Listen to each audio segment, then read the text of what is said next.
नमस्कार मेरे प्यारे साथियों, मैं डीपी आज एक नए वीडियो के साथ आप लोगों के सामने। दोस्तों, आज बात होगी नेटो, यूएसए, इंडिया और रसिया की। दरअसल खबर ही कुछ ऐसी है। खबर है कि नेटो और यूएसए ने भारत को धमकी दी कि अगर वह रसिया के साथ व्यापार बंद कर दे, अन्यथा 100% टैरिफ लगा दिया जाएगा इंडियन प्रोडक्ट्स पर, जो कि यूरोप में आता है।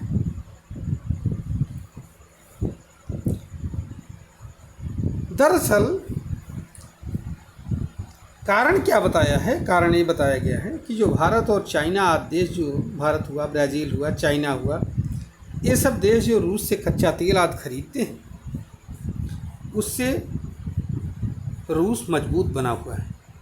अगर ये देश रूस से कच्चा तेल न खरीदें तो रूस जो है फाइनेंशियली कमज़ोर पड़ जाएगा, यूरोप पर अटैक करना बंद कर देगा। अब यह कितनी इलॉजिकल बात है, इसका अंदाज़ा आंकड़ों से लगता है। समझिए हकीकत क्या है। हकीकत यह है कि यूरोपियन यूनियन और यूएसए, ये दोनों ही भारत से कहीं किसी किसी सेक्टर में कहीं ज़्यादा व्यापार करते हैं रूस के साथ। समझिए, यूरोपियन यूनियन और यूएसए, ये दोनों ही जो हैं रसिया के साथ भारत से कहीं ज़्यादा व्यापार करते हैं। युद्ध के बावजूद ये बात हो रही और दूसरों को नसीहत दिया जा रहा है कि तुम व्यापार मत करो, मैं करूं तो सब चीज़ ठीक है, तुम मत करो। लेकिन तुम हमारी बराबरी कैसे करोगे? छोटे देश हो, इंडिया हुआ, ब्राज़ील हुआ, अफ्रीका हुआ, साउथ अफ्रीका वगैरह, ये सब छोटे देश हैं, तो वो सब बराबरी कैसे कर सकते? वास्तविकता इसके आसपास नहीं है। वास्तविकता ये है, अगर रसिया आज गैस की सप्लाई यूरोप को बंद कर दे, यूरोप में हाहाकार मच जाएगा। लेकिन इस पर कोई आवाज़ नहीं आ रही। सप्लाई चेन के अब कारण क्या है? कारण है कि चाहे यूएसए हो, चाहे यूरोपियन यूनियन हो, इनको विभिन्न चीज़ों की जो आवश्यकता पड़ती है, उसके सप्लाई चेन के लिए ये लोग अलग अलग देशों पर निर्भर हैं। जबकि रूस किसी भी चीज़ के लिए किसी देश पर निर्भर ही नहीं। रूस इतना बड़ा देश है, वहाँ इतनी विविधता है और इतने विविध प्रकार के पाए जाते हैं, मिनरल्स वगैरह पाए जाते हैं, प्रोडक्शन इतना ज़्यादा है खेती में कि उनको किसी के ऊपर निर्भर रहने की कोई ज़रूरत नहीं। ये हालत। आइए ज़रा सा आंकड़ों को थोड़ा देख लेते हैं। आंकड़ा क्या कहते हैं? तो आंकड़ा कुछ इस प्रकार से है कि टोटल ट्रेड यूरोपियन यूनियन का रूस के साथ 70 बिलियन यूरो का है, जिसमें से 30 आधा आधा मान लीजिए, 50% इसमें एक्सपोर्ट है, 50% इम्पोर्ट है। समझिए, यूएसए कितना करता है? $3 to 4 बिलियन का करता है। इनमें से यूएसए जो है वो रेयर अर्थ मेटल और यूरेनियम, इनका इंपोर्ट करता है, अर्थात रूस एक्सपोर्ट करता है यूएसए को। कितने का? $3 to 3.5 बिलियन। 3 से $3.5 बिलियन का एक्सपोर्ट रूस करता है यूएसए को। काहे का? रेयर अर्थ मेटल और यूरेनियम का, प्रोसेस्ड यूरेनियम का। समझ रहे हैं? जबकि इंडिया की क्या हालत है? अगर इंडिया को देखा जाए यहाँ पर, तो इंडिया के हालात हैं 65 टू टोटल एनर्जी की बात की जाए, पेट्रोलियम की, तो $65 बिलियन,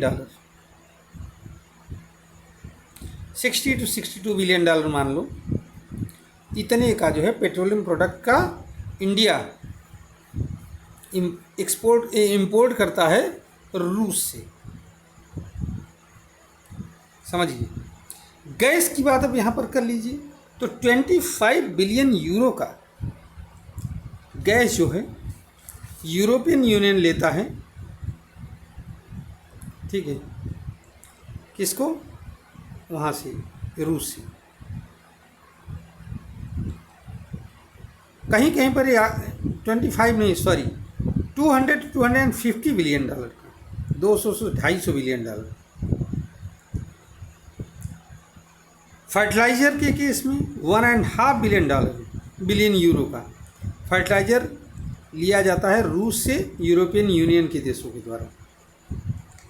जबकि अमेरिका जो है एक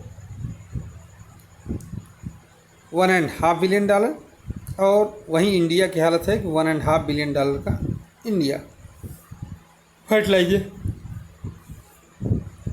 खरीदता है रूस से। मशीन की बात है, 10 बिलियन डॉलर का एक्सपोर्ट करता है यूरोपियन यूनियन, 10 बिलियन यूरो का। जबकि अमेरिका 200 बिलियन डॉलर की मशीनरी एक्सपोर्ट करता है, किसको? रूस को। और इंडिया 500 बिलियन डॉलर केवल। केमिकल्स की, फार्मास्यूटिकल्स की, मेटल्स की, रेयर अर्थ मेटल्स की, एग्रीकल्चरल प्रोडक्ट्स की, इस तरह से बहुत सारे ऐसे प्रोडक्ट्स जिनका एक्सपोर्ट और इंपोर्ट अभी भी रूस से होता है यूरोपियन यूनियन के देशों को और यूएसए। केमिकल इंडस्ट्री देख लीजिए, 10 मिलियन यूरो का, समझ रहे हैं। जबकि अमेरिका के केस में 2300 मिलियन डॉलर का क्या केमिकल्स का एक्सपोर्ट, मतलब केमिकल भेजता है रूस, यूरोपियन यूनियन और उसको यूएसए को। भारत 1 बिलियन डॉलर का केवल करता है। मेटल्स की बात है 3 एंड 4 बिलियन डॉलर, जबकि यूएसए जो है 500 मिलियन डॉलर, समझ रहे हैं। और 1 बिलियन डॉलर का क्या है, अर्थात 1.5 500 मिलियन डॉलर का एक्सपोर्ट, समझ में आया। इंडिया करता है क्या है का, मेटल्स वगैरह, एग्री प्रोडक्ट्स हो गए, तो ये है पूरा। और भी इलेक्ट्रॉनिक्स गुड्स की बात नहीं की गई, फार्मास्यूटिकल्स की बात नहीं की गई। बहुत सारे ऐसे दवा बनाने की कंपनी, बहुत सारे ऐसे प्रोडक्ट्स हैं जिनको रूस से खरीदते हैं यूरोपियन यूनियन और यूएसए के देश, और भारत भी उनका यूज करता है।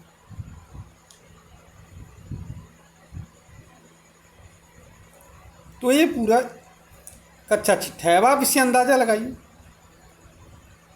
कि यूरोपियन यूनियन के देश और यूएसए कहीं ज़्यादा चीज़ों का क्या कर रहे हैं, कहीं ज़्यादा सब्सटेंस का क्या कर रहे हैं, एक्सपोर्ट इंपोर्ट करते हैं, इंपोर्ट करते हैं, अपने हम मंगाते हैं, रूस से लेते हैं। जबकि भारत उसके सामने कुछ भी नहीं, लेकिन फिर भी दबाव किस पर है, भारत पर। क्यों? क्योंकि अल्टीमेटली किसी न किसी को तो बताना है ना, दोषी ठहराना है ना, युद्ध के लिए तुम दोषी, तो उसमें भारत दिखाई पड़ रहा है। हालांकि इधर कुछ दिनों से जो RIC, रसिया इंडिया चाइना का जो एक गठजोड़ बनने जा रहा है, उसने थोड़ा सा यूएसए को विचलित तो किया है। अगर आपसी मतभेद भुला करके चाइना, इंडिया और रसिया एक मंच पर आते हैं तो निश्चय ही ये विश्व को एक अल्टरनेट या विकल्प देने में सक्षम रहेगा। चलिए, मैं अपने वीडियो को यहीं पर समाप्त करता। उम्मीद करता हूँ कि आपको वीडियो अच्छी लगेगी। अगर अच्छी लगे तो इसको लाइक करना, शेयर करना वीडियो को। चलिए, और इस मेरे चैनल को सब्सक्राइब भी करना। धन्यवाद, नमस्कार, जय हिंद, जय भारत, वंदे मातरम।